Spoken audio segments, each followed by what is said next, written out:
Kamis 2 Maret 2023, kabar mengejutkan datang dari Gedung Pengadilan Negeri Jakarta Pusat. Menghukum tergugat untuk tidak melaksanakan sisa tahapan pemilihan umum 2024 sejak putusan ini diucapkan, dan melaksanakan tahapan pemilihan umum dari awal selama lebih kurang 2 tahun 4 bulan 7 hari. Demikian bunyi putusan tersebut yang membuat publik terkejut. Sontak saja, putusan Majelis Hakim Pengadilan Negeri Jakarta Pusat ini mengundang kritik keras, sebagaimana kami kutip dari laman tempo.co.id. Salah satunya dari mantan Ketua Mahkamah Konstitusi, Jimli Asidiki.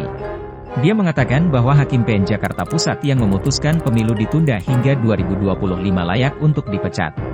Jimli mengatakan, pengadilan perdata harus membatasi diri hanya untuk masalah perdata saja. Sanksi perdata yakni ganti rugi bukan menunda pemilu, yang tegas merupakan kewenangan konstitusional Komisi Pemilihan Umum.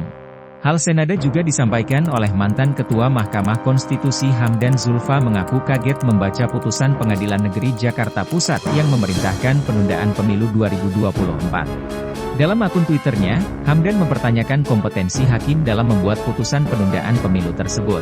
Sangat kaget membaca berita hari ini, PN Jakarta Pusat memerintahkan KPU menunda pemilu 2024 selama 2 tahun 4 bulan 7 hari. Walaupun masih putusan tingkat PN yang masih bisa banding dan kasasi, tetapi perlu dipertanyakan pemahaman dan kompetensi hakim PN dalam memutuskan perkara tersebut. Jelas bisa salah paham atas objek gugatan, ujar Hamdan melalui akun Twitter Hamdan Zulfa pada Kamis, 2 Maret 2023. Sekarang mari kita ulas mengenai kejutan ini.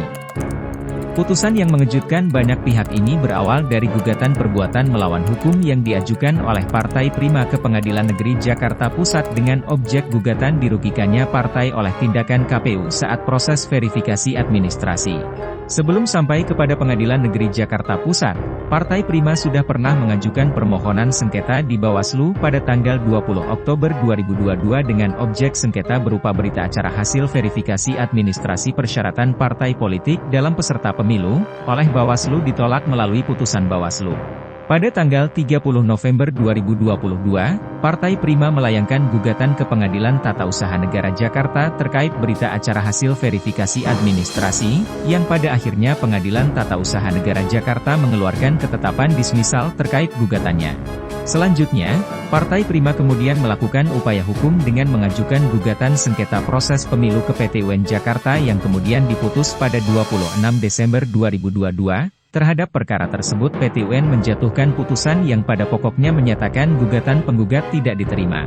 Lalu pada tanggal 8 Desember 2022, Partai Prima mengajukan gugatan perbuatan melawan hukum ke Pengadilan Negeri Jakarta Pusat dengan objek gugatan dirugikannya partai oleh tindakan KPU saat proses verifikasi administrasi. Yang kemudian pada hari Kamis tanggal 2 Maret 2023 diputus oleh PN Jakarta Pusat yang pada pokoknya menyatakan KPU telah melakukan perbuatan melawan hukum, serta dibebankan untuk membayar ganti rugi sebesar Rp500 juta serta melaksanakan sisa tahapan pemilu 2 tahun 4 bulan 7 hari.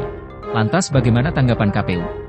Sebagaimana dikutip melalui laman kompas.com, dalam jumpa pers Kamis malam, Ketua KPU RI Hashim Asyari memastikan, pihaknya akan tetap menjalankan tahapan-tahapan penyelenggaraan pemilu 2024. KPU disebut segera mengajukan upaya banding ke Pengadilan Tinggi DKI Jakarta setelah menerima salinan resmi putusan PN Jakarta Pusat. Ia menegaskan, putusan PN Jakarta Pusat tidak secara spesifik menyasar peraturan KPU nomor 3 tahun 2022 yang mengatur tentang jadwal dan tahapan pemilu 2024, sehingga dengan demikian, dasar hukum tentang tahapan dan jadwal masih tetap dan memiliki kekuatan hukum mengikat sebagai dasar bagi KPU melanjutkan penyelenggaraan tahapan pemilu 2024. Kita tunggu saja seperti apa nantinya proses pemilu 2024 ini akan berjalan. Apakah putusan PN Jakarta Pusat ini dapat membatalkan ketentuan yang dimuat di dalam pasal 22E Undang-Undang Dasar 1945, yang memerintahkan pemilu untuk memilih presiden dan wakil presiden, anggota DPR, anggota DPD, serta anggota DPRD diselenggarakan berlandaskan asas luber jurdil setiap 5 tahun sekali. Demikian ulasan Hot News kita kali ini, salam daulat rakyat.